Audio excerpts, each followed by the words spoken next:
Shall we start? Very good morning to all of you. बोलो last session में आपको homework दिया था, करेक्ट? अजीम सबने होमवर्क किया है ईमानदारी से, सबने किया है? अगर नहीं किया तो वर्चुअल स्टूडेंट पहले पॉज करो, होमवर्क करो और उसके बाद आगे देखो। बगैर होमवर्क के आगे आपको बढ़ना नहीं है स्ट्रिक्टली। अजीम सबने किया है। क्वेश्चन वाइज अगर हम देखने जाए तो वन बाय वन फिर से डिस्कस करते हैं। क्वेश्चन नंबर 1 से लेके क्वेश्चन नंबर 8 तक हमारा हो गया, करेक्ट? उसके बाद हमने क्वेश्चन नंबर 10 किया, उसके बाद क्वेश्चन नंबर 15 किया और फिर 16 से आपको होमवर्क था। Let us do that now first. Question number 16 क्या लिखा है? क्वेश्चन नंबर 16 में जो हमने होमवर्क किया था, आपको डेफिनेटली नोट्स में आया, नीचे आंसर भी दिए, तो मेरे हिसाब से आपको होमवर्क करने में दिक्कत आई नहीं होगी, because I have given answers also. Hint also is there. State with reasons whether each of the following instrument is a bearer instrument or a order instrument. हमने instruments को लेकर देखा, bearer instrument में क्या होता है? एक तो bearer instrument में bearer check है, या फिर last endorsement blank में होता है। Order instrument is payable to a particular person, उसके नाम से होता है। ये देखा हमने। अभी यहाँ पर उन्होंने दिया है first में a bill is drawn payable to X or a bearer, मतलब X या X के अलावा किसी और को जिसके हाथ में है, मतलब ये इंस्ट्रूमेंट बेरर की ऑर्डर है, बेरर है। आगे a bill is drawn payable to X who endorses it in blank in favor of Y, ये भी बेरर है। आगे a bill is drawn payable to X, order हो गया, X और ऑर्डर, ऑर्डर हो गया। आगे भी last a bill is drawn payable to X only, not a negotiable instrument। जिन लोगों ने आंसर दिया ना, उन्होंने पीछे का आंसर देखे, जिन्होंने अभी आंसर दिया ना not a negotiable instrument only, उन्होंने पीछे के आंसर देखे तभी उन्होंने आंसर दिए, बिकॉज़ आपको तभी समझेगा। स्टूडेंट को लगता है ये ऑर्डर है, बट ये ऑर्डर नहीं है, ये नॉट अ नेगोशिएबल इंस्ट्रूमेंट है। क्यों? Because x only negotiable instrument का एक इंपॉर्टेंट फीचर है, it has to be fully transferable. अगर आपने कह दिया एक्स ओनली तो गलत होगा। क्या थी? अरे बोलो भाई। तो लास्ट वन, फिफ्थ किसका गलत है? ई आंसर किसका गलत है? ई। इन्होंने पीछे आंसर नहीं देखे, समझ, जिनका गलत आया उन्होंने पीछे आंसर नहीं देखे, जिनका सही आया उन्होंने पीछे आंसर दे दिए। बहुत सिंपल है, दूध का दूध पानी का पानी। आगे बढ़ते हैं 17th क्वेश्चन में। State with reasons whether each of the following instrument is an inland instrument और अ फॉरेन इंस्ट्रूमेंट। पहला, अ bill drawn in Delhi upon a merchant in Agra payable in London।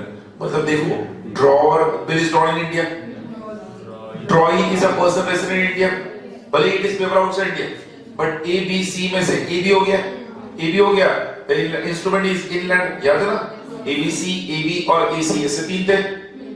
आगे bill drawn in Delhi दिया, ये तो बिल्कुल हो रहा है। merchant in London दिया, ये outside India है। payable in Agra दिया, ये India, A C हो गया इधर, ये भी इंग्लैंड है। ड्रॉन इन दिल्ली दिया, अपर मर्चेंट लंदन दिया, पेबल इन लंदन दिया। अच्छा, यहाँ पे सिर्फ ए है, तो ये हो गया फॉरेन, ये हो गया foreign. Bill drawn in London है, लंदन पढ़ते ही मुझे आगे पढ़ने की जरूरत नहीं, तुरंत फॉरेन, बिकॉज इंग्लैंड बनने के लिए has to drawn in India. एक ही देखा तुरंत फॉरेन। हिंट समझ आएगा सबको? पक्का? आगे bill drawn in Delhi on a merchant इन आगरा और एंडोर्स्ड इन लंदन, तो अगेन इस केस में क्या होगा? Inland. Then bill drawn in London का तो तुरंत क्या आएगा? Foreign। A to F मैं सिर्फ मैं कहूँगा C, D and F जो है वो foreign है। Clear है? बढ़ो आगे।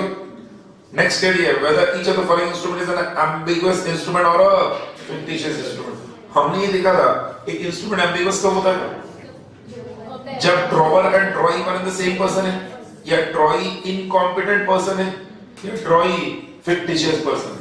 याद है क्या? और एक बिग इंस्ट्रूमेंट फिक्टिशियस का होता है जब ड्रॉवर या पेई फिक्टिशियस है। देखा हमने? अरे उसमें क्या दिया? A bill is drawn by an agent acting within the scope of his authority upon his principal P। Agent ने प्रिंसिपल पर ड्रॉ किया, मतलब principal and agent is one and the same, तो ये फिर एम्बिगस होगा। X draws a bill on Y, who is a fictitious person and negotiates it himself. और draw ही fictitious है यहाँ पे, तो ambiguous हुआ ना? ये भी ambiguous हुआ. X draws a bill on Y, who is a minor. Ambiguous. X draws a bill is drawn by a Delhi branch of Dena Bank upon its Bombay branch. Ambiguous.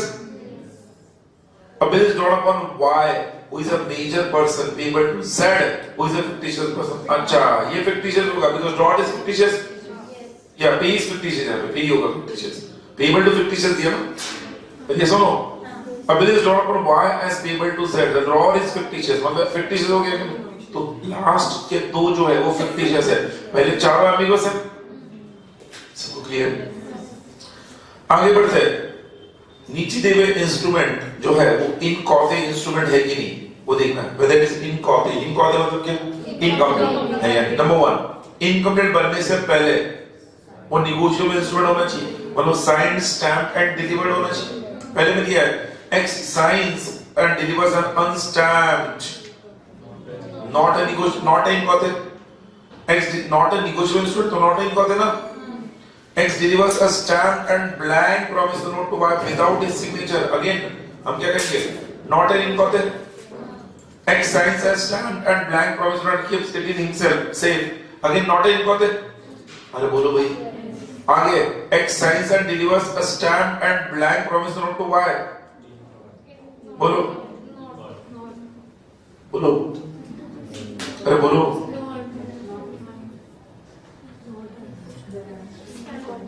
ये होगा ना नहीं कहते जैसे दिन कहते हैं ऐसे क्या करो साइंड है स्टैम्प है डिलीवर्ड है इसके अलावा ब्लैंक है तो ये कहते हैं ना साइंड स्टैम्प डिलीवर्ड तीनों हो गया ना इसमें तो इन कहते हो गए. यस और no. And last one X signs and delivers a stamp and complete promissory note. Not है इन कहते हैं because it is complete. ये complete इंस्ट्रूमेंट इनकम्प्लीट है नहीं है. अरे समझ नहीं सकते पक्का लॉक कर दो. बढ़ो आगे. क्वेश्चन नंबर 20 में आपको पूछा था तो नीचे दिए हुए इंस्ट्रूमेंट में टाइम इंस्ट्रूमेंट कौन सा है और डिमांड इंस्ट्रूमेंट कौन सा है. अब मुझे बोलो हमने देखा है टाइम इंस्ट्रूमेंट में क्या होता है 3 days of grace होता है. टाइम होता है मत बोलो 3 days of grace होता है. डिमांड इंस्ट्रूमेंट में कोई 3 days of grace नहीं है. एट साइड भी it is demand instrument, after side time instrument. तो उसके हिसाब से अगर हम पढ़े आई प्रॉमिस टू पे बी ₹500 कुछ लिखा नहीं है तो जब बी मांगेगा तब तो ये डिमांड हो गया. आई promise to pay B ₹500 on demand तब भी डिमांड हो गया. पे ₹500 एट साइड बोलो डिमांड है. आफ्टर साइड है तो टाइम है. एट साइड डिमांड है.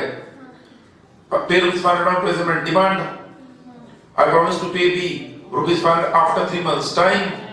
आई promise to pay B ₹500 on 1st Jan time. I promise to pay B 500 after side time. I promise to pay B ₹500 after C's death time. I pay B ₹500 on or before 1st Jan. Not a negotiable instrument itself because इसमें time uncertain है. Negotiable instrument का एक specific feature क्या है? It has to be certain, definite. ये certain time का चाहिए, uncertain हुआ नहीं. इसलिए not a negotiable instrument only.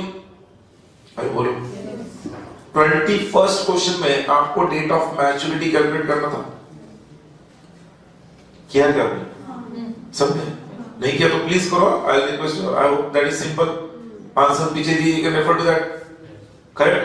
22nd question कोई स्पेसिफिक क्वेश्चन आपको उसमें से डाउट है तो मुझे बोला आई डिस्कस दैट. 21st में अगर आपने किया है कोई स्पेसिफिक क्वेश्चन है जो आपको लगता है मैं discuss the calculation with you तो you can ask me. Otherwise answer are given at the end. कोई डाउट नहीं है पक्का? ओके. 22nd क्वेश्चन में can an acceptor of a bill avoid his liability against a person who is a holder in due course और who derives his title from a holder in due course on the following grounds. ऐसा पूछा है. Holder in due course के लेकर है. Holder in due course इस case में क्या कर सकते हैं? नंबर 1 द इंस्ट्रूमेंट हैज उन्होंने पूछा क्या acceptor holder in due course को लायबल होगा कि नहीं. पहला पूछा instrument has not been filled in accordance with the authority given by him. मतलब ये कहते हैं तो भी वो लायबल होगा. हम कहेंगे यस इज लायबल. यस लिखेंगे ना. एक्सेप्टर लायबल है ना एचडीसी को. अरे inchoate instrument one of the privilege of HDC में देखा ना इनकम्प्लीट हुआ तो भी एक्सेप्टर लायबल है. The other parties to the bill were fictitious. Yes still they are liable. The instrument was drawn without concession. Yes. That the delay of instrument was conditional. Yes. Escrow क्या होता है? Escrow condition मतलब क्या? Escrow ना? Instrument has been lost. Yes. SDC को liable है. Question समझेगा सब? Can the instrument that the instrument was obtained from him by means of fraud? Yes. Instrument was obtained from him for an unlawful concession. Yes. The signature was forged. No. इस case में SDC को liable नहीं. अगर signature forge है तो आप HDC को liable नहीं हो, बिकॉज़ फोर्जरी की केस में एचडीसी को कोई प्रिविलेज बेनिफिट नहीं है.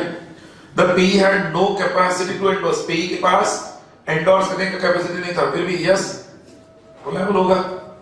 अरे बोलो भाई, मतलब वो सारे केसेस में से सिर्फ एच ऐसा केस है जहां पर आप एचडीसी को लायबल नहीं है, वो एक्सेप्टर, बाकी हर केस में लायबल है.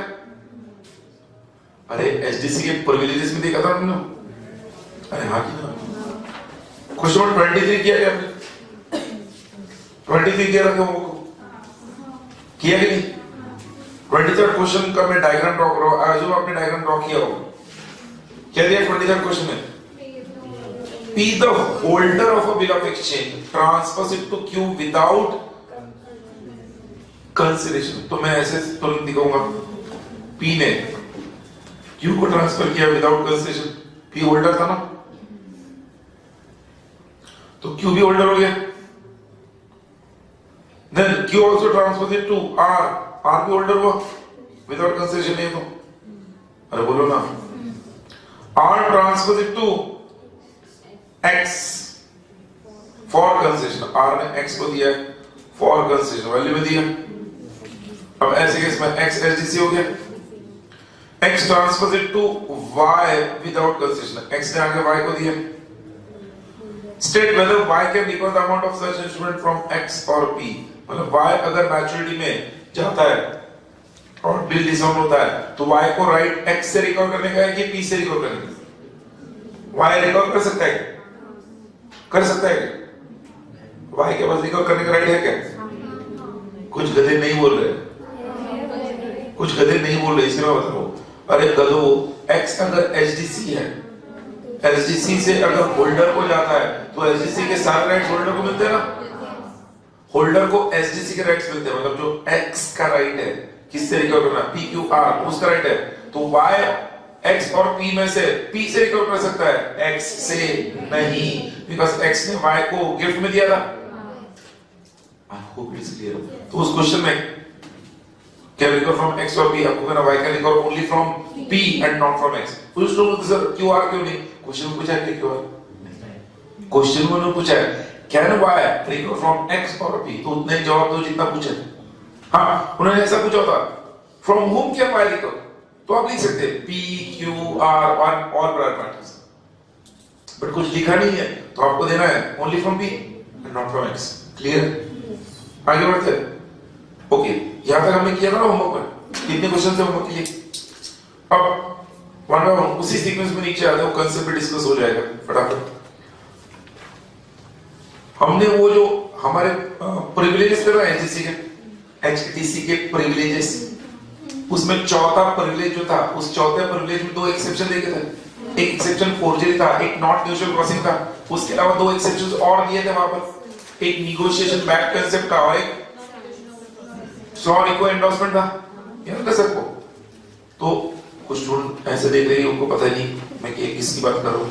हमारे प्रिविलेजेस ऑफ एचडीसी में आ जाओ.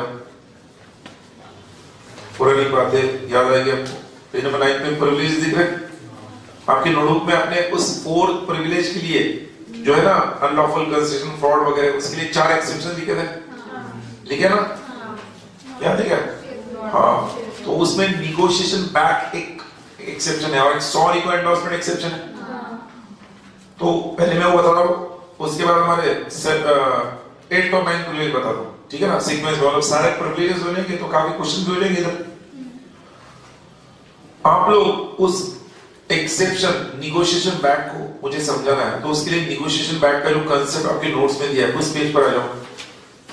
निगोशिएशन बैक का कांसेप्ट दिया पेज नंबर 15 पर, वहां पर आ जाओ. निगोशिएशन बैक जो मैं आपकी नोटबुक में आप हेडिंग दे सकते हो, जो मैं डायग्राम ड्रॉ करो आप ड्रॉ कर सकते हो, नोटबुक में हेडिंग दे सकते हो page number 15 negotiation back concept. और ये निगोशिएशन बैक कांसेप्ट समझाने के लिए ये डायग्राम में ड्रॉ करो. सब लोग स्क्रीन पर देखना, मैं सब डायग्राम ड्रॉ करना, मैं एक्स्ट्रा टाइम नहीं दूंगा। ए ने बी के ऊपर बिल ड्रॉ किया है, तो ए कौन हुआ? ड्रॉवर। बी कौन है? ड्रॉई। बी ने एक्सेप्ट करके बिल ए को दिया। जैसे बी ने एक्सेप्ट करके ए को दिया, ए कौन हो गया? होल्डर। भैया सुनो, ए ने वो बिल आगे सी को दिया, सी ने आगे डी को दिया, डी ने आगे ई को दिया, ई ने आगे एफ को दिया, एफ ने आगे जी को दिया। कुछ नहीं लिखा है, तो मुझे बोलो सी कौन है? सी कौन है? एसडीसी है। डी कौन है? एसडीसी है। ई कौन है? एसडीसी। एफ भी एसडीसी, जी भी एसडीसी। क्यों? कुछ नहीं लिखा है तो हम मान लेंगे बिफोर मैच्योरिटी, कंसिडरेशन में और गुड फेथ में। अब इस केस में सब लोग देखना, मैच्योरिटी से कुछ दिन पहले, मैच्योरिटी से कुछ दिन पहले जी जो है वो ए से परचेसेस करता है और वही बिल पेमेंट के लिए फॉर्म में ए को दे देता है। हो सकता है मैच्योरिटी से कुछ दिन पहले जो बिल जी के पास था, जी ने ए से कुछ परचेसेस किए और पेमेंट के तौर पे जी के पास जो बिल था वो ए को एंडोर्स कर दिया। जो बिल ए ने खुद आगे एंडोर्स किया था वही बिल वापस निगोशिएट होके बैक किसके पास आया? ए के पास आया ना। उसको हम कहते हैं निगोशिएशन बैक टू ए। अरे बोलो, तो ये निगोशिएशन बैक का पहला कांसेप्ट है, पहला पॉइंट है। इसमें किसको निगोशिएट हुआ? ए को। अरे बोलो भाई, अब निगोशिएशन बैक में एक और सिचुएशन ऐसी भी हो सकती है, स्क्रीन पर देखना। ये जो जी है, जी, उस जी ने मान लो कुछ परचेसेस ड्यू डेट से पहले एक ही बजाय उसने कुछ परचेसेस डी से कर ली। किससे कर ली? डी से। तो निगोशिएशन बैक किसको हो गया? डी को हो गया। वो भी तो हो सकता है। अरे हो सकता है कि नहीं? अरे हो सकता है कि नहीं? ये दूसरा सिचुएशन हुआ। तो पहले सिचुएशन और दूसरे सिचुएशन में फर्क क्या है? पहले सिचुएशन में जो ओरिजिनल पार्टी था उस बिल का, उसके पास ही आ गया। दूसरे सिचुएशन में जो इंटरमीडिएट पार्टीज है उनके पास आ गया। 1 और 2 है, दोनों एक साथ नहीं हो सकता। मैं बोल रहा समझ रहा? या फिर ये भी हो सकता है कि ड्यू डेट से पहले जी ने कुछ परचेसेस बी से किए और बी को निगोशिएट कर दिया। अरे मेरी ड्रॉई जो था ना उससे कुछ परचेस किया और ड्रॉई को ही वो बिल वापस आ गया। अरे ये भी तो हो सकता है ना। निगोशिएशन बैक के मैंने 3 सिचुएशन आपके सामने रखे, 1 और 2 और 3, और कह रहा हूं तीनों में से कोई भी एक हो सकता है। अरे बोलो, अब अगर ये सबको समझा है तो निगोशिएशन बैक का पहला नियम क्या है सब लोग सुनो। निगोशिएशन बैक का फर्स्ट रूल ये कहता है, 2 मिनट के लिए सब लोग सोचो, ये बिल ए के पास है। पहले सिचुएशन में ए के पास है ड्यू डेट पर, ए जाता है बी के पास, बी ने डिसऑनर कर दिया। ए इज एसडीसी ना। अरे बोलो भैया, ए पहले होल्डर था बट बाद में निगोशिएट बैक होके ए के पास आता है, एसडीसी बन गया। एसडीसी, बी ने डिसऑनर किया, SDC has the right to recover from all prior parties. तो ए गया जी के पास, बोलता है you are my prior party, you pay me now. जी कहता है बट मेरे प्रायर पार्टी में तू भी दिख रहा है। तो ए गया एफ के पास, एफ भी वही बोल रहा है, ई भी वही बोल रहा है, डी भी वही बोल रहा है, सी भी वही बोल रहा है। मतलब क्या? अगर ए अपने प्रायर पार्टीज के पास जाता है बी के डिसऑर्डर करने पर, तो प्रायर पार्टी बोलेंगे तू भी हमारा प्रायर पार्टी। अगर हम तेरे प्रायर पार्टी है तो तू भी हमारा प्रायर पार्टी, तो हमें दे। मतलब क्या? जिस व्यक्ति के पास निगोशिएशन बैक हुआ है, निगोशिएशन बैक का पहला रूल है, when a bill is negotiated back to any person, such person cannot make, if the bill is dishonored, such person cannot make those parties liable to whom he was previously liable. अगर वो bill negotiation back हो गया, such person cannot make those parties liable to whom he was previously liable. तो अगर ये ए के पास आता है, ए मैच्योरिटी में बी के पास जाता है, बी डिसऑनर करता है, तो ए को जी से लेकर सी तक किसी को भी स्यू करने का राइट नहीं, किसी से भी रिकवर करने का राइट नहीं। क्यों? बिकॉज ए भी उन्हें लायबल है। तो such person can not make those parties liable to whom he was previously liable. तो ए के पास रास्ता क्या है? बी के खिलाफ कोर्ट में सूट फाइल करे और पैसा रिकवर करे, वो बी के खिलाफ एक्शन ले सकता है। बट ए किसी भी प्रायर पार्टी के पास जा नहीं सकता, इवन दो एएसडीसी है। इसलिए तो एक्सेप्शन में हुआ ना नेगोशिएशन बैक। ये एसडीसी के एक्सेप्शन में क्यों आया? एएसडीसी होने के बावजूद भी ए के पास प्रायर पार्टी के खिलाफ कोई राइट नहीं है। और लॉजिक समझना है पक्का? कहानी में ट्विस्ट, कहानी में ट्विस्ट। हमने रूल क्या बताया? जिस व्यक्ति के पास नेगोशिएशन बैक होता है वो जिन प्रीवियस पार्टीज को लायबल होता है नेगोशिएशन बैक होने पर, अब वो उन्हें लायबल नहीं कर सकता। ए पहले जी से लेकर सी सबको लायबल था, इसलिए वो उनको लायबल नहीं कर सकता है। इसका और एक इंटरप्रिटेशन होता है, मतलब नेगोशिएशन बैक होने पर आप प्रीवियसली जिनको लायबल नहीं थे, आप प्रीवियसली जिनको लायबल नहीं थे, नेगोशिएशन बैक होने पर आप उनको लायबल कर सकते हो। हमने पहला रूल क्या बताया?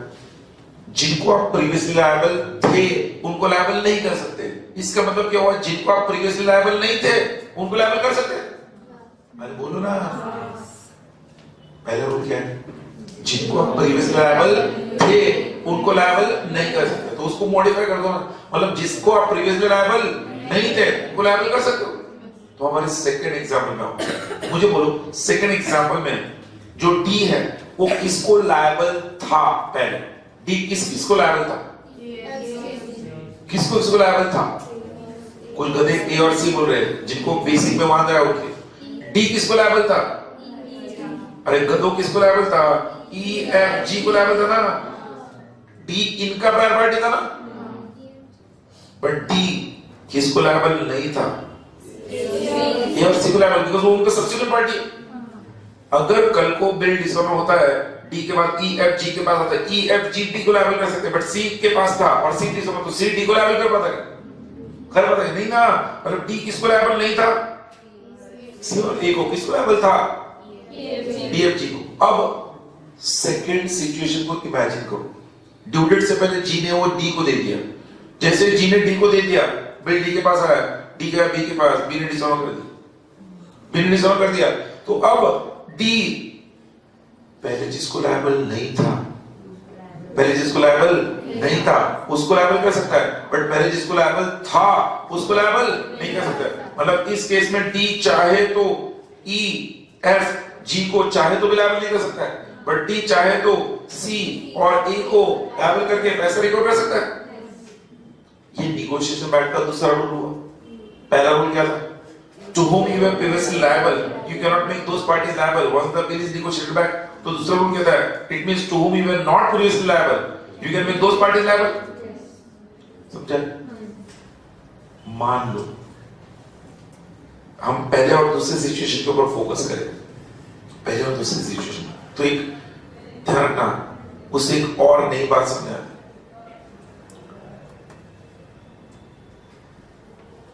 शुरुआत बिल की एंडोर्समेंट कहां से हुई थी? ए से।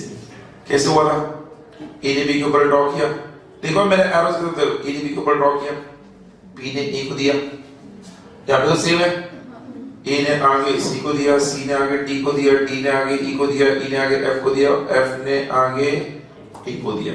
तो मुझे बोलो यहां पर एफ ने आगे जी ने आगे डी को दिया, जी ने आगे ई को दिया, तो सर्किट कहां पे कंप्लीट हुआ?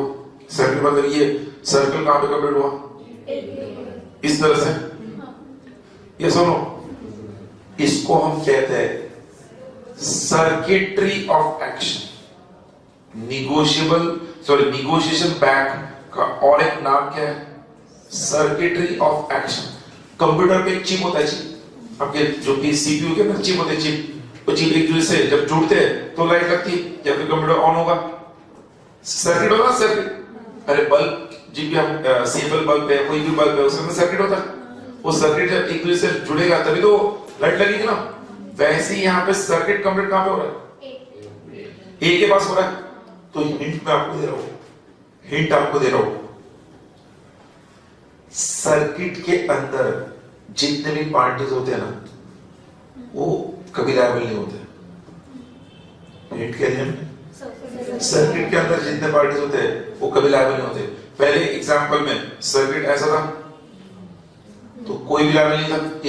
एक को मजबूरी में बी के पास जाना पड़ा सूट फाइल करने, बी के खिलाफ सूट फाइल करना, बिकॉज़ बी डिसऑनर कर देता तो सर्किट में सब आ गया ना। अरे बोलो भाई, बट अगर हम इसी बात को सेकंड एग्जांपल के लिए देखें तो सेकंड एग्जांपल में सर्किट कहां पे कंप्लीट हुआ? देखो सर्किट कहां पे कंप्लीट हुआ? सर्किट कहां पे कंप्लीट हुआ? सर्किट कहां पे कंप्लीट हुआ? तो सर्किट में सर ने कहा सर्किट में जो लोग होते हैं वो लायबल नहीं होते। शॉर्टकट टू अंडरस्टैंड कौन लायबल है कौन नहीं है वो कर देगा। अच्छा सी और ए सर्किट में नहीं है तो वो लायबल है, वो कर देगा। सर बी भी नहीं है, बी तो वैसे भी शुरू हो सकता है, बी तो वो ड्रॉ है जिसने डिसऑन किया। अरे बोलो भाई। और थर्ड सिचुएशन में अब देखो ए ने बी के ऊपर ड्रॉ किया था, बी ने ए को दिया था, ऐसा हो गया। सर्किट कैसे हो गया? अरे सर्किट कैसे हो गया? जी के बाद बी को गया थर्ड सिचुएशन में, तो सर्किट कैसे हो गया? अरे पूरा की पूरा सर्किट कंप्लीट हो गया ना। The entire negotiable instrument is dishonoured. The entire negotiable instrument is dishonored. Entire negotiable instrument is scrapped. Now, जैसे B के पास आया, G से B ने फाड़ के फेंक दिया। ना रहेगा पास, ना बची पास, क्यों फाड़ के फेंक दिया? फिर B को आना था और B को ही देना था। तो सर्किट तो B पर ही कंप्लीट हो गया। मतलब क्या? B was the drawing. B was the drawing. Drawing के पास negotiation back हो गया। ड्रॉइंग के पास निगोशिएशन हो गया तो पूरा के पूरा निगोशिएबल इंस्ट्रूमेंट डिस्चार्ज होता है। The entire negotiable instrument is discharge. Drawing के पास हो गया, ड्रॉइंग को छोड़ के किसी और पार्टी के पास हुआ जिसके पास भी निगोशिएशन बैक होगा ड्रॉइंग को छोड़ के, वो व्यक्ति एंड उसके सब्सिक्वेंट सारे व्यक्ति डिस्चार्ज हो। जिसके पास भी ड्रॉइंग को छोड़ के जिसके पास भी निगोशिएशन बैक होगा वो व्यक्ति एंड उसके सब्सिक्वेंट सारे व्यक्ति डिस्चार्ज होंगे। अगर वो ए को हुआ तो ए से जी तक सब डिस्चार्ज है, अगर वो डी को हुआ तो डी से जी तक सब डिस्चार्ज है, अगर वो सी को हुआ तो सी से जी तक सब डिस्चार्ज है, अगर वो ई को हुआ तो ई से जी तक सब डिस्चार्ज है। हो गया निगोशिएशन बैक। तो निगोशिएशन बैक के 3 नियम मैंने आपको बताया, 3 rules. Rule number 1, person to whom you are previously liable, you cannot make those parties liable. Rule number 2, person to whom you were previously liable, you cannot make those parties liable. Rule number 2, person to whom you were previously not liable, you can make those parties liable. And rule number 3, if the bill is negotiated back to the drawee, then the entire negotiable instrument is discharged. समझे? आपने जब ये diagram draw किया है तो आप उस diagram के नीचे रूल्स बाद में लिख सकते हो। आप जगह छोड़ देना, you can complete that back at home, yes और नो। सर्किटरी ऑफ एक्शन से हम क्यों कहते हैं वो भी सबको समझा? अरे बोलो ना। सर्किट कहते हैं सर्किट में जो लोग हैं वो लायबल नहीं होंगे, सर्किट के बाहर जो होंगे वो लायबल हो सकते हैं। क्लियर है? बढ़ू में आगे। ओके, अब निगोशिएशन बैक के बाद मैं नया कंसेप्ट आपको बताने जा रहा हूं। आप वो 3 पॉइंट बाद में अगर लिख लोगे आपके नोट्स में जाओ तो आप देख सकते हो निगोशिएशन बैक कोई 3 पॉइंट। इफेक्ट पढ़ा? इफेक्ट मिलेगा। Effect, holder can not enforce payment against an intermediate party to whom he was previously. Holder can enforce payment against all the prior parties to whom he was not previously liable. The holder can sue all the prior parties if he had made sorry को endorsement। वो मैं आपको sorry को क्यों बताऊंगा, but third rule में आपको क्या बताता है? अगर ड्रॉइंग के पास आया तो entire negotiable instrument is discharge। मुझे भी sorry को endorsement बताना, इसलिए मैं वो थर्ड इफेक्ट अभी तक एक्स्ट्रा रखा है पेंडिंग। मैंने अपना थर्ड इफेक्ट दे दिया, मतलब कुल मिलाकर हम negotiation बैक में 4 इफेक्ट देखेंगे, 3 दिए, चौथा sorry को होगा। आप चाहो तो थर्ड इफेक्ट जो मैंने बताया वो आप लिख सकते हो नीचे।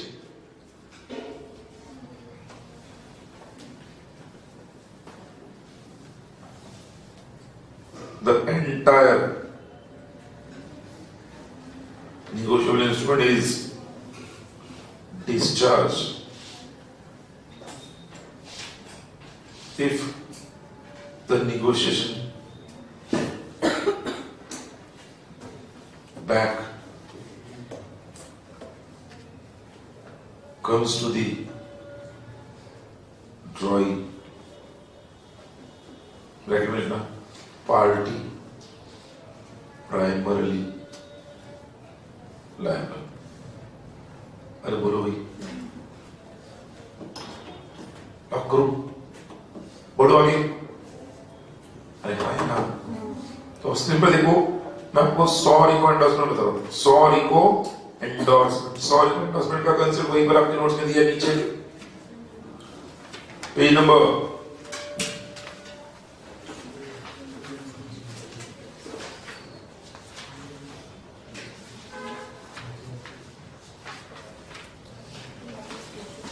100 एंडोर्समेंट। ये नेगोशिएशन दिया था, नेगोशिएशन को प्रीवियस पेपर देखो, पेज नंबर 14 15 पर आओ, 14 पर आओ, 14 पर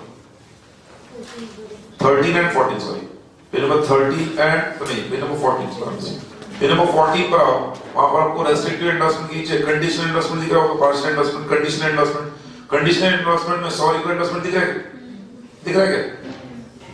सॉरी को, ये फ्रेंच वर्ड है, फ्रेंच वर्ड सॉरी को, उसी में तो आप पढ़ोगे सास रिकोर्स, वो इंग्लिश में सास रिकोर्स। इट इज नॉट सास रिकोर्स, इट इज सॉरी को। सॉ का मतलब होता है विदाउट, सॉ मतलब क्या? विदाउट, एंड रिको मतलब any liability, without any liability. Sorry को एंडोर्समेंट, अच्छा मतलब बगैर किसी लायबिलिटी के एंडोर्समेंट हो रहा है, बगैर किसी लायबिलिटी के एंडोर्समेंट हो रहा है, उसको कहते हैं सॉरी को एंडोर्समेंट। उसका एग्जांपल में ड्रॉ करो, उस दिन पर देखो सबको।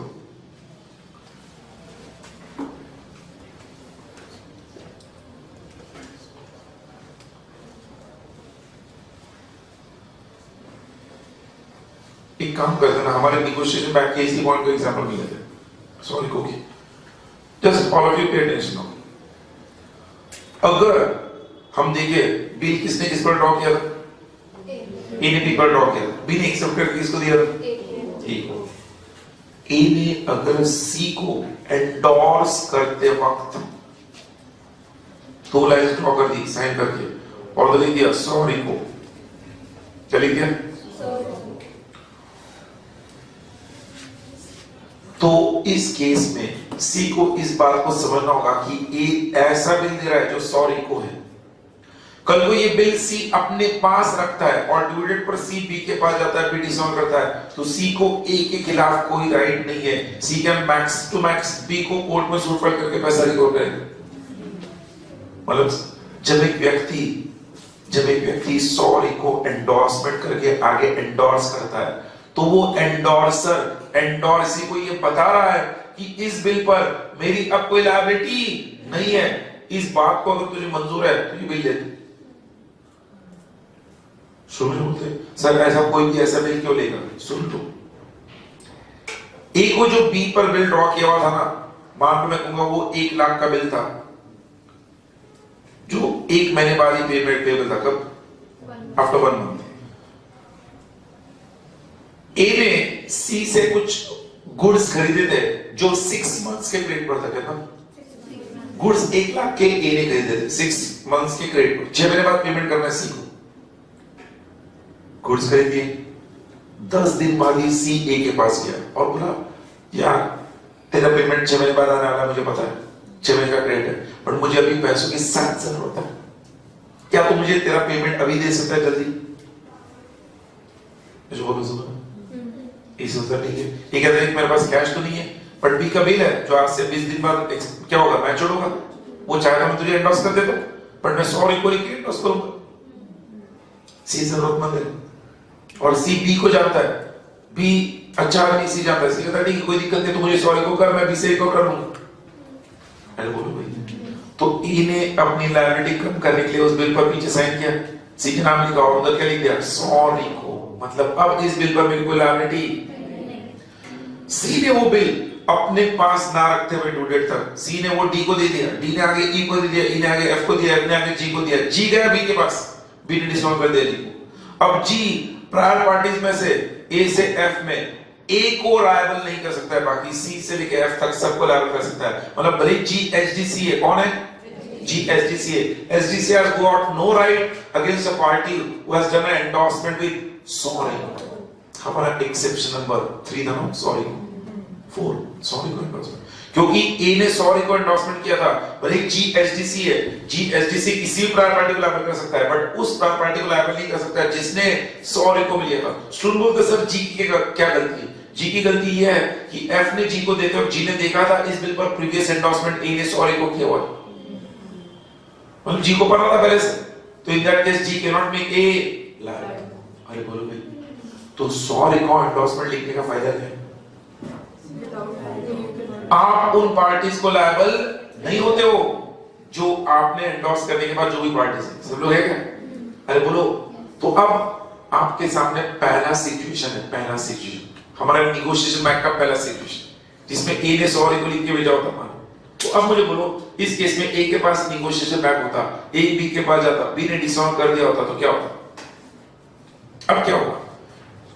जी ने ड्यू डेट से पहले ए से कुछ परचेस किए, ए को नेगोशिएट बैक कर दिया, ये पूरा सिचुएशन आपके सामने ऐसा हुआ है। अब इस केस में ए बी के पास गया, बी ने डिसऑन कर दिया, तो ए के पास क्या रास्ता है? बोलो, ए के पास क्या रास्ता है?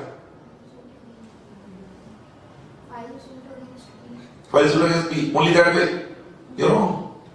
Pratiksha, you're extremely, I mean, you're completely wrong. अरे गधो, मेरा क्वेश्चन ठीक से पढ़ो, समझो। मैंने क्या कहा? इस पूरा सिचुएशन जो आपके सामने है, इसमें अब जब ए ने डी के ऊपर ड्रॉ किया, बी ने एक्सेप्ट कर दिया, ए को दिया, ए ने सी को दे दिया, सॉरी को लिखा, सी ने डी को दिया, डी ने ई को दिया, ई ने एफ को दिया, एफ ने जी को दिया, और जी ड्यू डेट पर बी के पास गया, बी डिफॉल्ट कर गया। तो अब जी के पास, सॉरी जी के पास गया, जी ने ड्यू डेट से पहले ए से परचेसेस किया और ए को दिया, ए बी के पास गया और बी डिसऑन कर दिया। अब ए के पास क्या रास्ता है? अरे गधो, ए सबको लायबल कर सकता है। अरे ए ने सॉरी को लिखा था ना, हमारा नेगोशिएशन एक्ट का नियम क्या कहता है? आप पहले जिनको लायबल नहीं थे उन सबको लायबल कर सकते हो। तो ए ने पहली बार लिखते वक्त सॉरी को लिखा था, तो ए किसी को भी लायबल नहीं था। तो अगर ए के पास नेगोशिएट बैक हो गया तो ए जी एफ ई डी सी किसी को भी लायबल करके पैसे रिकवर कर सकता है। अरे बोलो भाई, अरे यस और नो? पक्का दिमाग में घुसने के बाद? तो मुझे बोलो सेकंड सिचुएशन में अगर डी ने ई को सॉरी को लिखा होता,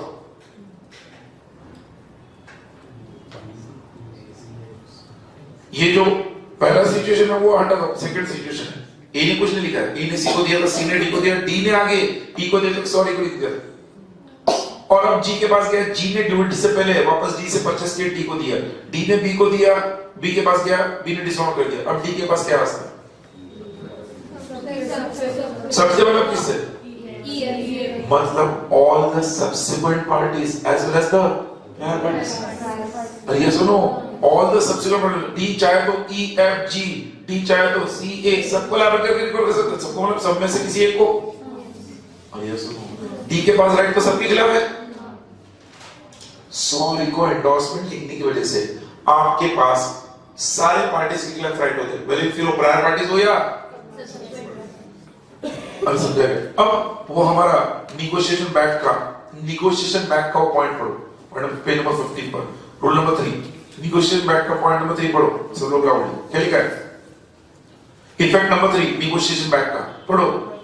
the holder can sue all the prior parties, bracket में क्या लिखा है? including all intermediate parties to whom he was previously liable if he had made sorry को endorsement। भले वो प्रायर पार्टीज इंटरमीडिएट पार्टीज होंगी, उनको अगर सॉरी को एंडोर्समेंट किया है तो वो सबको लायबल कर सकता है। अरे बोलो ना, समझा क्या? पक्का? सॉरी को एंडोर्समेंट कंसेप्ट इज क्लियर। इसके अलावा मैं कहूंगा अगर हम उस सिचुएशन में आए तो हमने 6 एक्सेप्शन या 6 प्रिविलेजेस देखे, 4th प्रिविलेज के जो 4 एक्सेप्शन थे वो सारे देख लिए, करेक्ट? तुरंत ये नेगोशिएशन बैक को लेकर जो क्वेश्चंस है ना वो आपको बता रहा हूं, you do that question number 23 तक तो हमारा हुआ था, 24 सब लोग अब करो, 24 क्वेश्चन करो, 25 करो, 26 करो, 27 भी कर दो, भले वो हमने डिस्कस किए कंसेप्ट में से ये तो कर लो 27 भी 27 क्वेश्चन लिखो 24 25 डायग्राम इज द की बगैर डायग्राम के मूल लिख के बताना मेरे पास diagram is the important element when you are doing that questions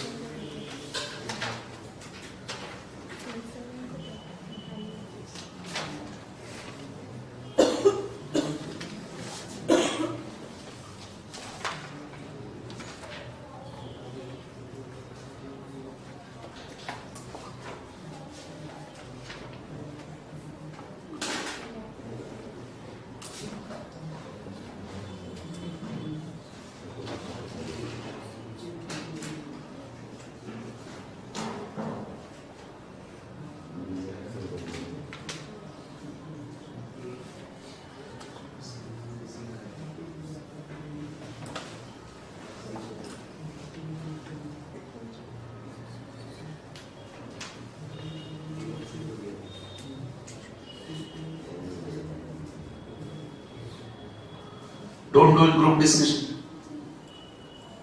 It's harmful for you. Questions are there. You can just refer to the questions that you do on your own.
हो गया? अरे बोलो 24th में क्या है? B accepts a bill drawn upon A by A who endorses it to C. A ने C को दिया, who endorses it to D. D to again A, legal position of A क्या है? A अगर ड्यूटेड पर B के पास होता है, B डिसऑन करता है तो what A has got, right? A can recover only from B. A has no right against any of the prior parties. But वहीं पर आगे दिया है, अगर A ने एंडोर्समेंट किया होता 100 को रखकर, तो फिर A के पास सबके खिलाफ राइट था, समझ आई? 25 में 26 क्वेश्चन में पूछा है, वो HDC को लेकर पूछा है, लीगल पोजीशन नीचे तो फॉलोइंग अल्टरनेटिव केसेस 26 पढ़ेगा क्या लिखा हुआ पर? A bill is payable to X or order. The bill is thereafter lost and comes in the hands of Y, who forges X signature. X का signature Y ने forge किया.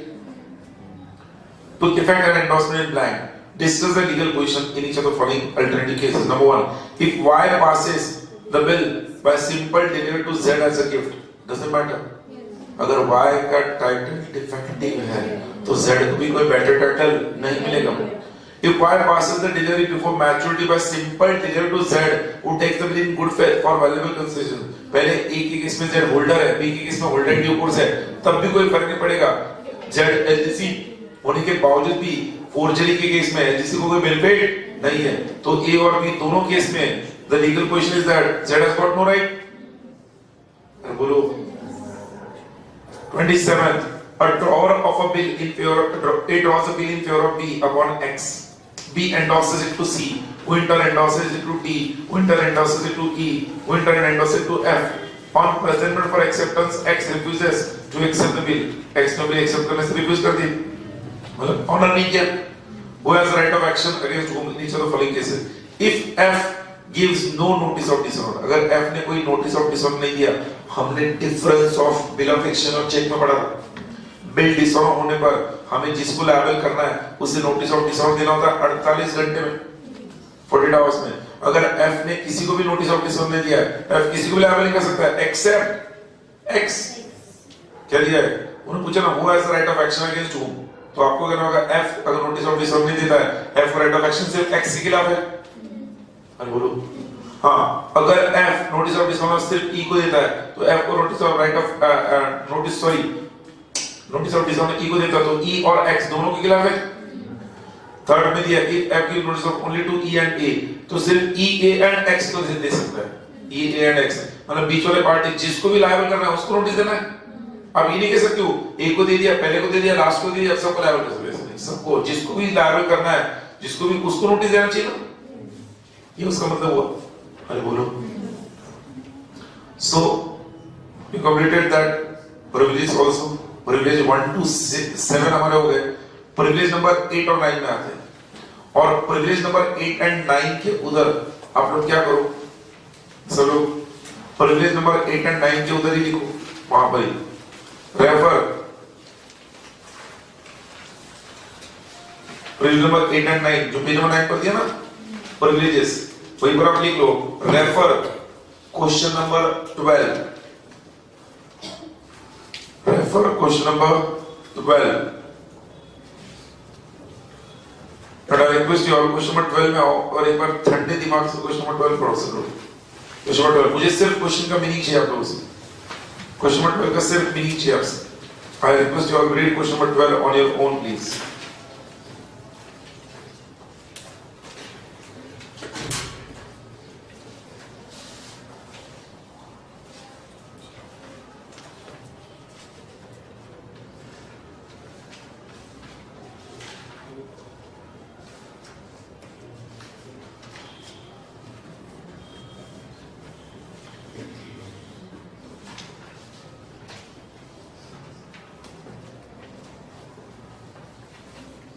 सिर्फ meaning चाहिए आपको, क्या सकते हैं क्वेश्चन नंबर 12 में.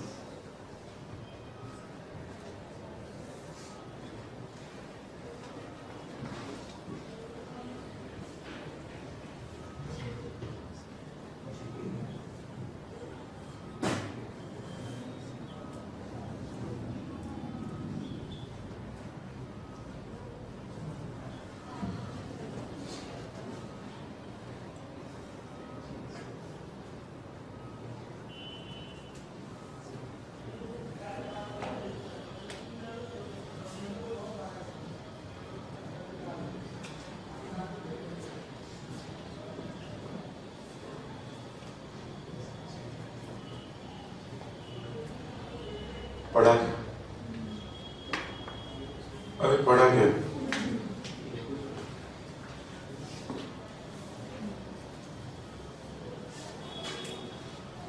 पक्का? क्या हुआ? जे को पैसों की जरूरत थी तो जे ने के को कहा तू मुझ पर बिल ड्रॉ कर, मैं एक्सेप्ट करूंगा, वो बिल तू डिस्काउंट करा ले, पैसा मुझे दे. ऐसा जे ने के को कहा, के ने बिल ड्रॉ किया, जे ने एक्सेप्ट किया, एक्सेप्ट करके उसको बोल दिया तू बिल डिस्काउंटिंग कर ले, पैसा मुझे दे. फिर के बिल डिस्काउंटिंग नहीं कर पाया, के ने आकर जे को बोल दिया भैया बिल डिस्काउंटिंग नहीं हो रहा, ये रहा बिल, बिल डिस्काउंटिंग नहीं हो पाया, ये बिल रहा. तो जे ने जब देखा बिल डिस्काउंटिंग नहीं हो रहा है, जे ने उस बिल को 2 पीसेस में फाड़ दिया और फेंक दिया, रास्ते पे जाके गिर गया कि वहां से नीचे उतरा, ट्रांसलेटर को बिल देखा, बिल को वापस ले लिया अपने हाथ में और उसको इस तरह से उसने जोड़ दिया कि ऐसा लगे नहीं कि वो फटा था कभी। और के ने वो बिल आगे एल सर्कुलेट किया, घूमते घूमते घूमते घूमते वो एल के हाथ में आ गया अल्टीमेटली। अब ये सवाल पूछा गया, एल गया ड्यू डेट में जे के पास, बिकॉज एल ने उससे गुड फेथ में लिया फॉर वैल्यू, एल तो एलजीसी है। उन्होंने पूछा क्या जे लायबल है क्या इस नेगोशिएशन स्टूडेंट एक्ट के तहत, जे लायबल है क्या? काफी स्टूडेंट्स इमोशनल होते हैं और नो बोलते हैं, but the answer is yes, J liable है। क्यों लायबल है? प्रिविलेज नंबर 8 एंड 9 ये उसका answer, privilege number 8 and 9 is the answer. क्या दिया प्रिविलेज नंबर 8 में? सब लोग पढ़ोगे सर, प्रिविलेज नंबर 8 में क्या दिया? क्या दिया? पढ़ो जरा। No maker of a promissory note and no drawer of a bill और चेक एंड अंडरलाइन करना, no acceptor of a bill. आगे, for the honour of the drawer shall in a suit thereon by a, मैं देखो मैं help क्या करूंगा, acceptor of a bill shall in a suit thereon by LGC be permitted to deny the validity of the instrument as originally made or drawn। हमारे example का ये वो point है, no acceptor shall in a suit by LGC be permitted to deny the validity of the instrument as originally made। कल को जे के पास कौन गया? एल ड्यू डेट पर जे कहता है ये बिल तुम्हारे पास आया कैसे, तुमने फाड़ के फेंका था, ये मैं फाड़ के फेंका था, 2 से तुम्हारे पास आया कैसे? एल कहता मुझे नहीं पता भाई, इस सर्किट होते मेरे पास आया, तुम जाओ तुम्हारा काम करो, you are liable to me. अरे बोलो भाई, ये वो प्रिविलेज नंबर 8 बता रहा, क्या वाक्य? No acceptor shall in a suit thereon by HTC be permitted to deny the validity of the instrument. अरे ये सुनो, आगे पढ़ो, 9th प्रिविलेज की इसको लेकर 9th प्रिविलेज क्या दिया? No maker of a promissory note and no acceptor of a bill to the order shall in a suit thereon by SDC, underline kara, no acceptor of a bill payable to order shall in a suit thereon by SDC permitted to deny the dash, to deny the pay's capacity to endorse the same। हमारे example में पे कौन था? के था। अरे drawer was the pay, के drawer कम पे था ना, के ने ड्रॉ किया था, जे ने एक्सेप्ट किया था, मतलब जिन्हें एक्सेप्ट करके के को दिया था डिस्काउंटिंग के लिए, पर पे तो के ही था ना। अरे ड्रॉ इज द पे। अब ड्रॉवर ने उस बिल को जोड़ दिया, जो पे था उसने बिल को जोड़ दिया और आगे सिलेक्ट कर दिया इस तरह से, तो पे का जो एक्ट है उसके लिए एचजीसी को सफर कर, पे को तो राइट होता है एंडोर्स करने का, पे ने एंडोर्स किया तो पे का डिफेक्टिव टाइटल भी नहीं माना जाएगा, बिकॉज़ के पे था, के की जगह पर, के की जगह वो बिल किसी और ने उठाया होता और उसने आगे एंडोर्स किया होता, तो उस केस में वो डिफेक्टिव होल्डर होता, तो हम कहते डिफेक्टिव होल्डर है, एचजीसी के हाथ में आता है, it gets cleansed from all defects, ऊपर डाला वहां पर। अब बोलो, बट यहां पर तो पे वही था जिसने ड्रॉ किया था और उसी ने उसको क्या किया, आगे सबमिट किया। तो 9th प्रिविलेज कहता है no acceptor shall in a suit by HGC be permitted to deny the payee's capacity to endorse the same. तो हमारे उस 12 क्वेश्चन का देखो स्क्रीन पर दोस्तों, उस 12 क्वेश्चन का डायग्राम कैसे होगा? डायग्राम ऐसा होगा 12 क्वेश्चन का, उस 12 क्वेश्चन देखो स्क्रीन पर, आई विल शो यू। इस तरह से डायग्राम होगा, देखो क्या दिया, अब ड्रॉ कर लो डायग्राम, ये दिख रहा है ना, ड्रॉवर जे ड्रॉई है, discounting failed, J tore the bill, K pasted the tore bill, और दिख रहा है क्या? K ने आगे सर्विस में भेजा, किसको पता नहीं, इसलिए नाम रखे नहीं उधर, और फिर अल्टीमेटली किसके हाथ में आया? L के हाथ में।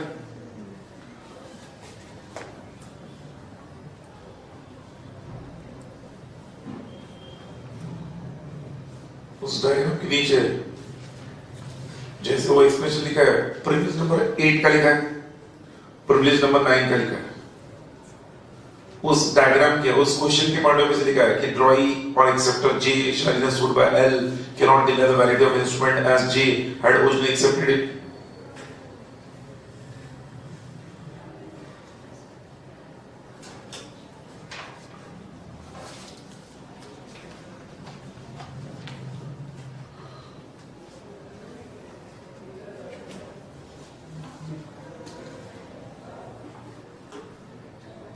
समझ आएंगे भाई सबको?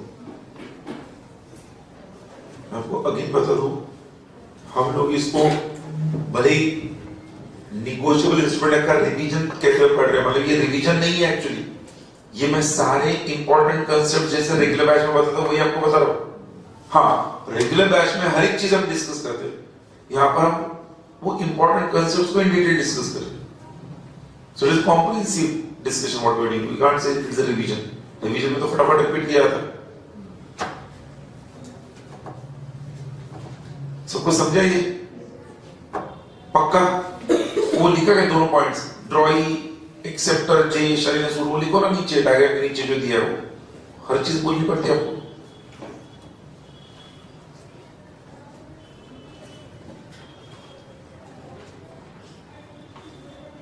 डायग्राम हो गया सबका? डायग्राम के नीचे जो एक्सप्रेशन लिखा है वो लिखो।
बढ़ो आगे।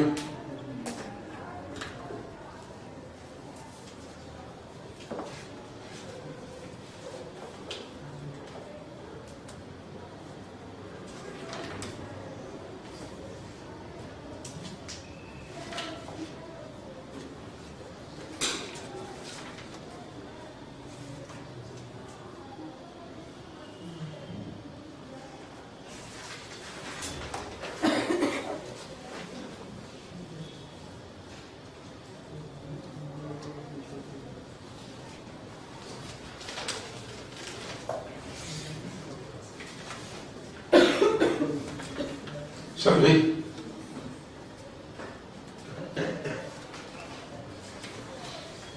Okay. So, 9 privileges of HSC were completed now. Can we say 8th और 9th privilege को लेकर ही combined कौन सा था? क्वेश्चन नंबर 12 था। अब हम बाउंसिंग ऑफ चेक के बात करते हैं। Cheque bouncing.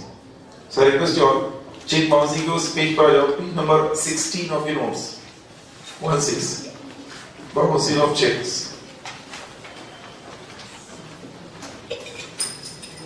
मिलाएंगे सेक्शन 138 हमने सुना धारा 138 का केस हो गया, 138 की कार्रवाई जारी। 138 is of negotiable instrument act section 138, liability of drawee or drawer on mission of check. Let me explain first. Indian Contract Act में भी आपने ये पॉइंट पढ़ा हुआ, विंडिक्टिव ऑब्लिक एग्जम्पलरी डैमेजेस, कि आपके बैंक अकाउंट में बैलेंस था 1 लाख रुपए, मान आपने किसी को 2000 का चेक दिया और वो 2000 का चेक क्या हो गया? बाउंस हो गया। आपके बैंक अकाउंट में कितने का बैलेंस था? 1 लाख रुपए। आपने किसी को कितने का चेक दिया? 2000 का, और वो 2000 का चेक क्या हो गया? बाउंस हो गया। बैलेंस होते हुए बाउंस हुआ। अब आप मुझे बोलो, बैलेंस होते हुए भी चेक बाउंस होना, इसमें किसका गुडविल खराब हो गया? आपका। चेक बाउंस किया किसने? बैंक ने। गलती किससे हुई? बैंक से। आप तो चेक थे, ड्रॉअर थे, ड्रॉई कौन था? ड्रॉई बैंक था, चेक में बैंक से ड्रॉई, और पेई किसी कोई और था। आपने किसी और को चेक दिया था, वो पेई था, वो बैंक के पास गया तो बैंक ने चेक बाउंस कर दिया। तो हमने वहां पर देखा था कि जब बैंक ने ऐसा चेक बाउंस किया तो आप बैंक से आपका गुडविल इफेक्ट करने के लिए ड्रॉई बैंक से क्या करते हो? डैमेज रिकवर करते हो for wrongful dismount of the check as a vindictive or exemplary damages, punishment के तौर पे, because your feelings got hurted. अरे बोलो भी, but आपके अकाउंट में बैलेंस था ही नहीं और आपने चेक दे दी पेई को, पे काफी आपके पास बार बार परेशान कर रहा था, पैसे डिमांड कर रहा था, आपने चेक दे दिया, चेक बाउंस हो गया। अब बैलेंस ना होते हुए बाउंस हुआ, तो इसमें गलती किसकी है? ड्रॉवर की। अब ड्रॉवर की गलती नहीं है, गलती किसकी है? ड्रॉवर की।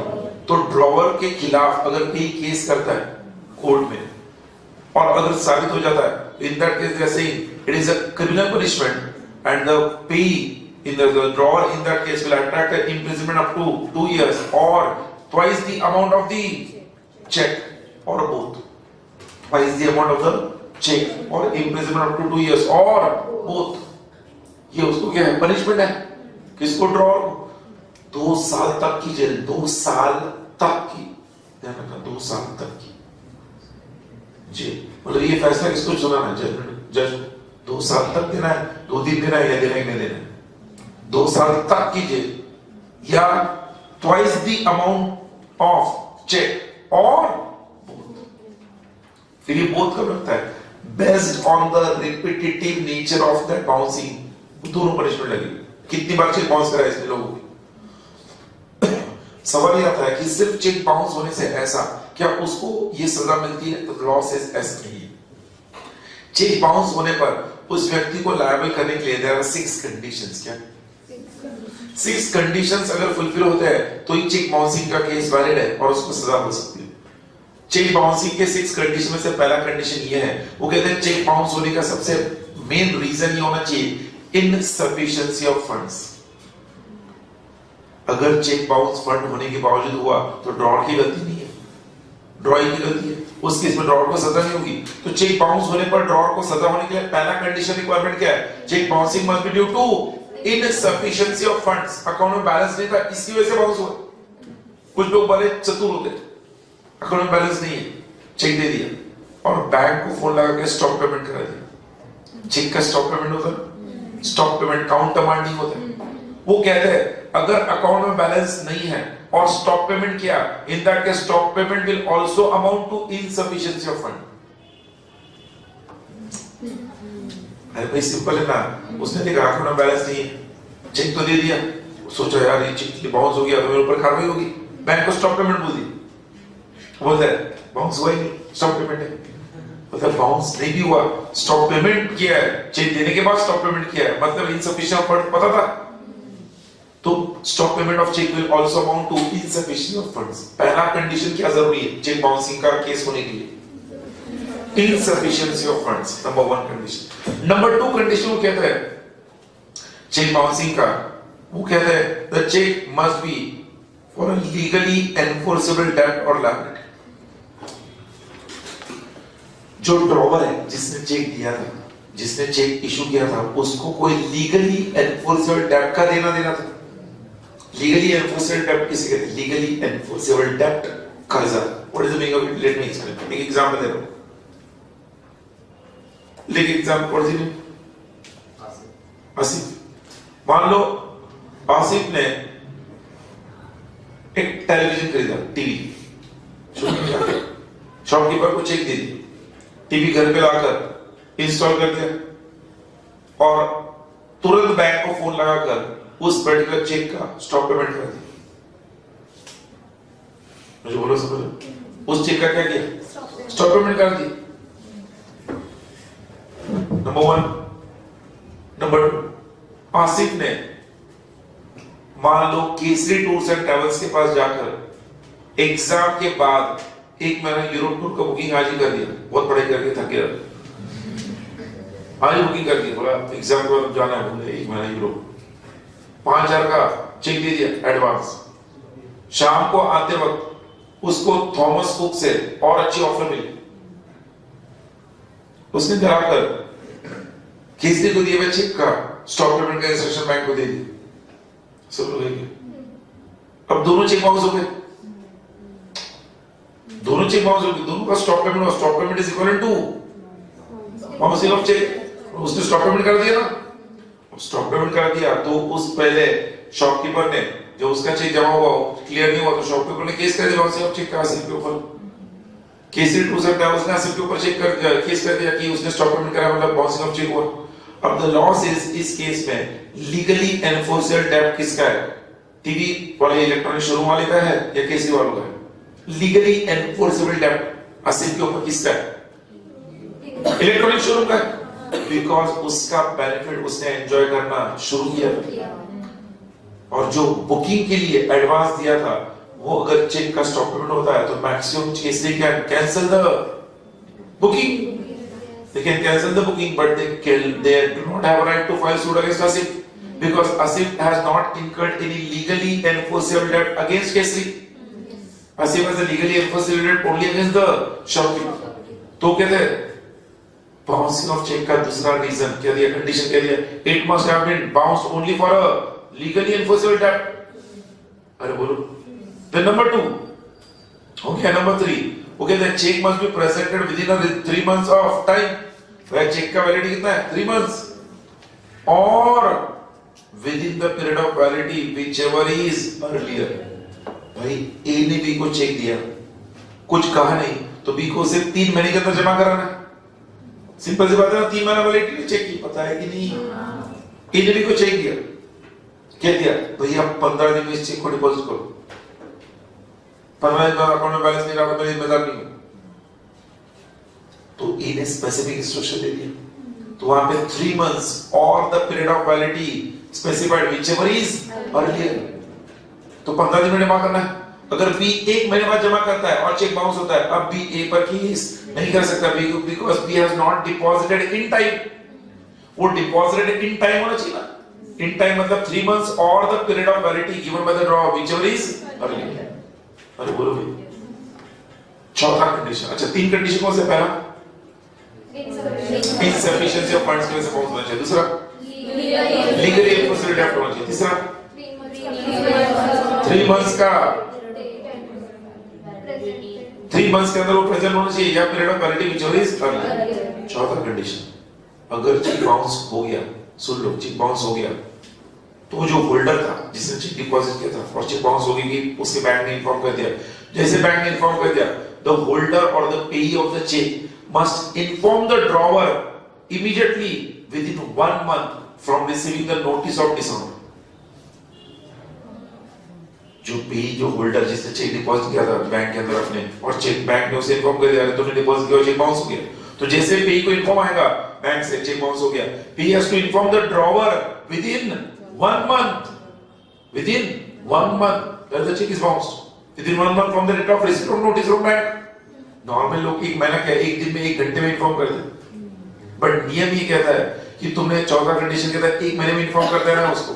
अगर आपने चेक बाउंस हो गया, ये बैंक ने इन्फॉर्म करने के बावजूद आपने ड्रॉवर को इन्फॉर्म नहीं किया और सीधा उसके ऊपर 138 की कार्रवाई की, नहीं चलेगा, आपको उसे इन्फॉर्म करना पड़ेगा। और इन्फॉर्म भी कब करना है? आपको पता हो चलने के 1 महीने के भीतर। अरे बोलो, आपने इन्फॉर्म कर दिया, मान उसे कह दिया चेक बाउंस हो गया।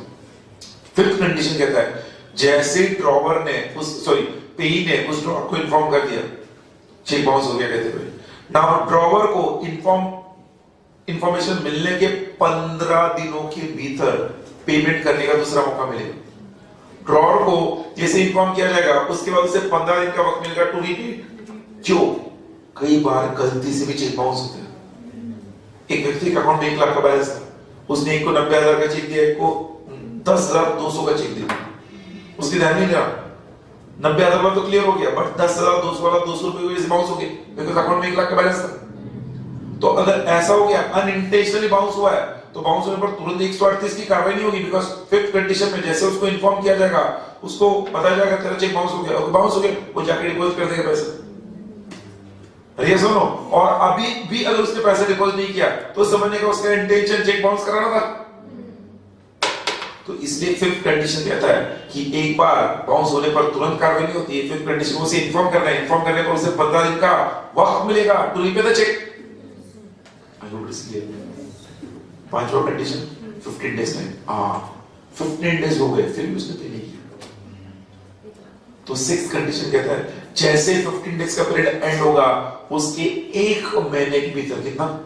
Within 1 month you have to go in the court of law, वरना 15 मंथ एंड हो गया, तुम 10 साल बाद गए कोर्ट में, माय लॉर्ड 10 साल पहले उसने मेरा चेक बाउंस किया, आई वांट टू फाइल इसको, चलेगा? 15 मंथ्स होने के कितने महीने में कोर्ट में जाना है? 1 महीने में के भीतर कोर्ट में जाना। अगर गए तो ही आप चेक बाउंसिंग का केस उस ड्रॉवर के ऊपर केस कर सकते हो, वरना केस स्टार्ट होगा नहीं। चेक बाउंसिंग के तहत कार्रवाई होने के लिए सारे 6 कंडीशन होने चाहिए। अब देखना उधर 4th कंडीशन में pair of the holder should have given notice demanding payment within 30 days on receipt of information. Then drawer is liable if he fails to make payment within 15 days of such notice. And last, complaint within 1 month. Holder should make a complaint within 1 month with the court. Within 1 month, क्या? उधर लिखना within 1 month from default by drawer. if any, अगर drawer ने default कर दिया 15 दिन के बाद पे करने के लिए 15 दिन के अंत में, तो 15 दिन के अंत में उसके बाद 1 महीना मिलेगा। अरे बोलो, आपको एग्जाम में केस स्टडी आएगा, केस स्टडी कैसे आएगा? ये जो लिखा है सारे 6 कंडीशन देखे सबने। अब स्क्रीन पर देखना आपके नोट्स में question number, if I'm not wrong, it is question number 13 or 14. Just see, it's 13 question number. What is question number 13? क्या दिया? A check was dishonored at the first instance and the payer did not initiate action. The check was presented for payment for the second time and again it was dishonored. State in this connection whether the payer can subsequently initiate action for dishonor of check.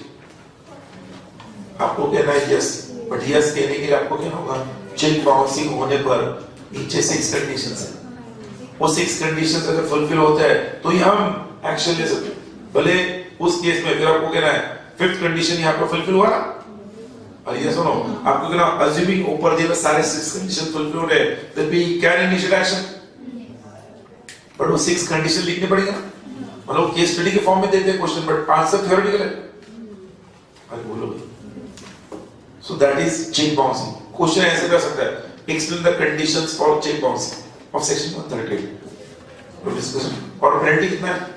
Twice the amount of the check or 2 years of imprisonment or